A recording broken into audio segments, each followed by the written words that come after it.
Long before the British invasion, the Clovers were R&B royalty. While they had many hits in the early 50s, their most famous song, Love Potion No. 9, wouldn't become a worldwide smash until British rockers The Searchers covered it years later.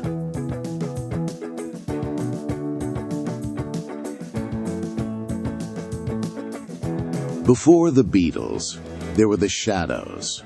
Hank Marvin's clean, echo-drenched Fender Stratocaster sound was the blueprint for a generation of British guitar gods, from Eric Clapton to George Harrison. Every kid wanted to play like Hank.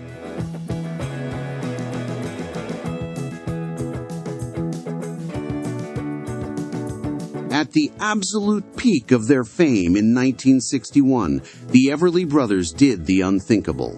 They enlisted.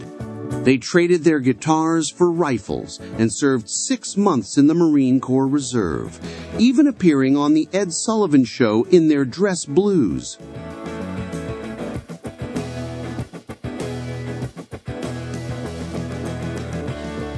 A young Bob Dylan on his first trip to England. He wasn't there for music. He was there to act in a BBC television play. In his spare time, he hit the local folk clubs, completely blowing away the British musicians.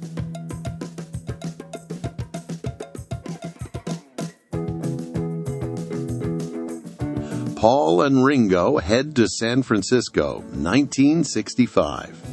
Beatlemania was at its absolute peak, a non-stop whirlwind of planes and stadiums. Just 1 year later, in this very same city, their life of touring would stop forever.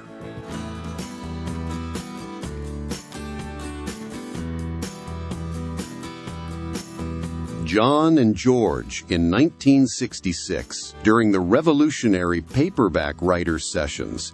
This was the bridge to Revolver, the moment they started using the studio as an instrument, leaving the world of pop music far, far behind them.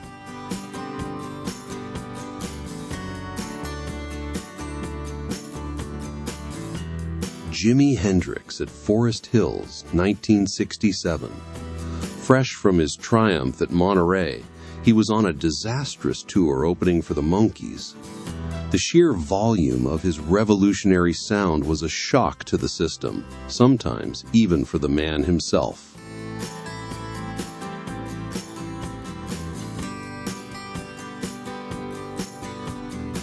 The Who in 1968, with a psychedelic bus from the Rolling Stones rock and roll circus. The band was on the cusp of a major change, moving from pop art to the full-blown rock opera of Tommy a year later.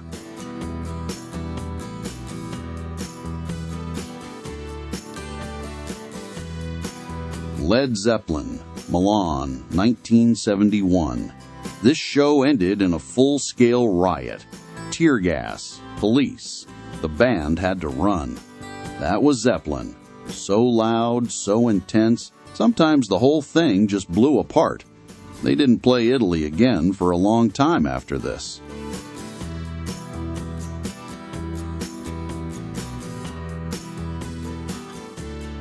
The Undisputed Kings of Soft Rock, 1972. While Bread's music was famously smooth and romantic, the band itself was falling apart. Creative tensions were so bad that they would break up at the absolute height of their fame just a year later.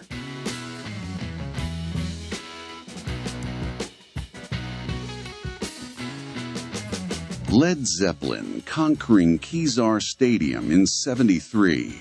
But this was no easy gig.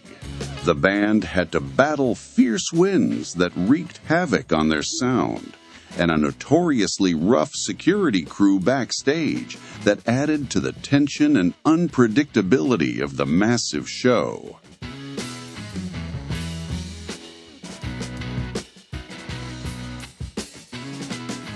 Ray Davies meets the Stooges, 1974. The guy who wrote Waterloo Sunset in the same room as Iggy Pop. English wit meets Detroit chaos. Two completely different worlds, and somehow it makes sense. Rock's a weird family.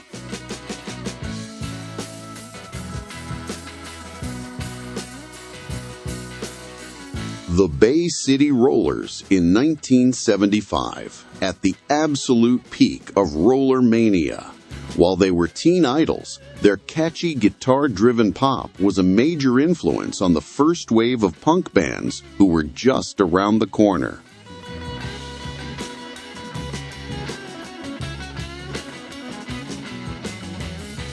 The Demon of Screamin' after a show.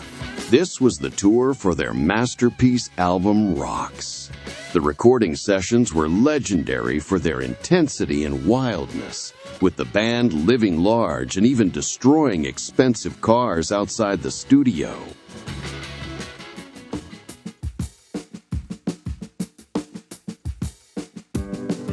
Elvis Costello, 1977. The year his aim was true. His nerdy look and venomous, brilliant lyrics were a shotgun blast to the bloated rock scene. The angry young man who made punk rock smart and dangerous all over again.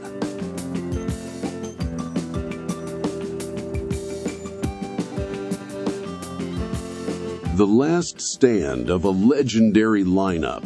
This was Rainbow just before guitarist Ritchie Blackmore fired singer Ronnie James Dio. Blackmore was tired of the fantasy lyrics and wanted pop hits, a controversial decision that changed the band's sound forever.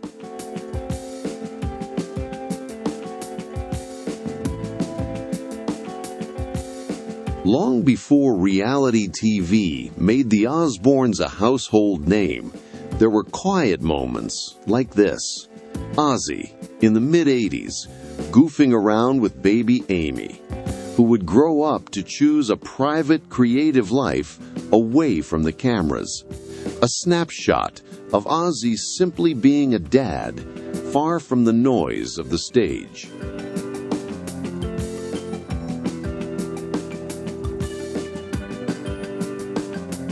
Three generations of rock and roll royalty. This was from the wild filming of the Chuck Berry tribute concert, Hail, Hail, Rock and Roll. Neil Young wasn't even on the bill. He just showed up to jam and pay his respects to the man who started it all.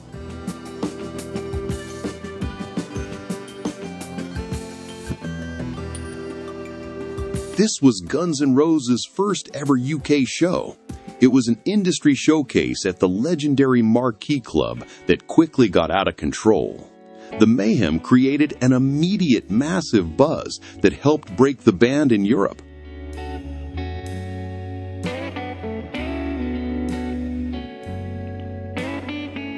Three kings at the 1988 Hall of Fame. That's Bob Dylan watching as Bruce Springsteen inducts him. Springsteen famously said, "Bob freed your mind the way Elvis freed your body." A powerful tribute from one generation's voice to another.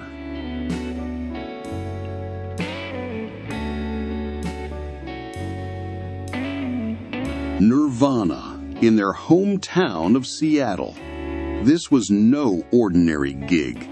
This was the triumphant Halloween show in 1991, where the band learned their album, Nevermind, had officially gone gold.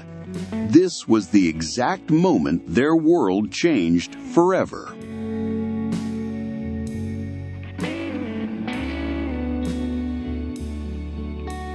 Pearl Jam, live in 1993. They were one of the biggest bands in the world, and they hated it. Their legendary Furious live shows became their primary weapon in a full-scale war against the corporate music industry.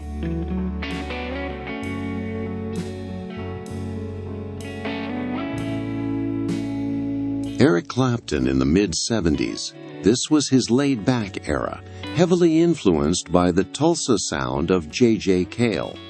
Clapton's massive hit covers of J.J. Cale songs like After Midnight turned his underground hero into a household name.